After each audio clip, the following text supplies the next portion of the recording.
Malaparamba sex racket കേസിൽ അത് പോലീസുകാർ കസ്റ്റഡിയിലായിട്ടുണ്ട്. 11 പ്രതികളായിരുന്നു ഇവർ. അവരിപ്പം കസ്റ്റഡിയിലായിട്ടുണ്ട്.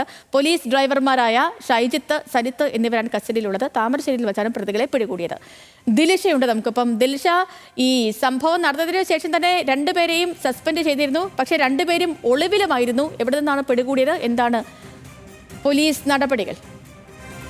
സേതു, ഇന്നലെ രാത്രിയോട് കൂടിയാണ് ഈ മലാപ്പറമ്പ് സെക്സ് റാക്കറ്റ് കേസിലെ പ്രതികളായിട്ടുള്ള 2 പോലീസുകാരെയും താമരശ്ശേരിയിൽ വെച്ച് പോലീസ് പിടികൂടുന്നത്. വിജിലൻസിലെ പോലീസ് ഡ്രൈവർമാരായിട്ടുള്ള ഷൈജിത്ത് അതുപോലെ സനിത്ത് എന്നിവരാണ് ഇപ്പോൾ നടക്കാവ് പോലീസിൻ്റെ കസ്റ്റഡിയിലുള്ളത്. ഇവരെ താമരശ്ശേരിയിൽ വെച്ചിട്ടാണ് പോലീസ് പിടികൂടുന്നത്. ഇവർ കഴിഞ്ഞ കുറച്ച് ദിവസങ്ങളായിട്ട് താമരശ്ശേരിയിൽ ആളൊഴിഞ്ഞ ഒരു വീടിൻ്റെ മുകളിലെ നിലയിൽ ഒളിവിൽ കഴിയുകയായിരുന്നു എന്നാണ് ലഭിക്കുന്ന വിവരം. ഇവർക്ക് കൃത്യമായിട്ട് പുറത്തുനിന്ന് ഭക്ഷണം ഉൾപ്പെടെ എത്തിച്ചു നൽകാൻ ആളുകളുണ്ടായിരുന്നു. അതുകൊണ്ട് തന്നെ അന്വേഷണം ആ വഴികളിലേക്കൊക്കെ തന്നെ കൂടുതൽ നീങ്ങേണ്ടതുണ്ട്. താമരശ്ശേരിയിൽ ആളില്ലാത്ത വീടിൻ്റെ മുകളിലത്തെ നിലയിൽ ഇവർ ഒളിവിൽ കഴിയുകയായിരുന്നു. തുടർന്ന് മറ്റൊരു ഒളിത്താവളം തേടി കാറിൽ പോകുന്നതിനിടെയാണ് ഇവർ നടക്കാവ് പോലീസിൻ്റെ പിടിയിലാകുന്നത്. ഇതിൽ പ്രധാനമായിട്ടും എടുത്തു പറയേണ്ട ഒരു കാര്യം എന്തെന്നാൽ ഈ മലാപ്പറമ്പ് സെക്സ് റാക്കറ്റ് കേസിൽ പിടിയിലായിട്ടുള്ള ഇതിൽ 1-ാം പ്രതിയായിട്ടുള്ള പ്രധാന ഇടനിലക്കാരി ബിന്ദുവിൻ്റെ ഭർത്താവ് രാജുവിൻ്റെ സഹായത്തോടു കൂടിയാണ് ഇവർ ഇത്രയും ദിവസം ഒളിവിൽ കഴിഞ്ഞത് എന്നാണ് നമുക്ക് ലഭിക്കുന്ന വിവരം. കാരണം രാജുവിൻ്റെ കാറിൽ മറ്റൊരു ഒളിത്താവളം തേടി പോകുന്നതിനിടെയാണ് ഈ 2 പോലീസുകാരും പിടിയിലാകുന്നത്.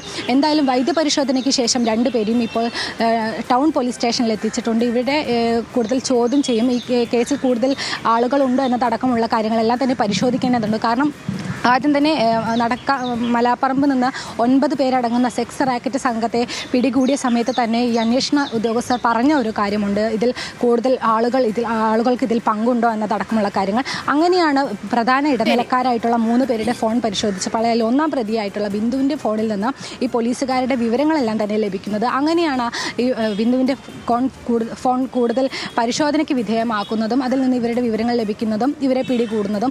അതുകൊണ്ട് തന്നെ ഇനി ഇവരുടെ ഫോണുകൾ പരിശോധിക്കേണ്ടതുണ്ട്. കൂടുതൽ പോലീസുകാർക്ക്, സർക്കാർ ഉദ്യോഗസ്ഥർക്ക് വ്യക്തമാണ്. കോഴിക്കോട് മലാപ്പറമ്പ് സെക്സ് റാക്കറ്റ് കേസിൽ ഒളിവിലായിരുന്ന 2 പോലീസുകാർ അവർ കൂടി പിടിയിലായിരിക്കുന്നു. വിവരങ്ങൾ നൽകുകയായിരുന്നു നമ്മുടെ ദിൽഷ തിലകൻ.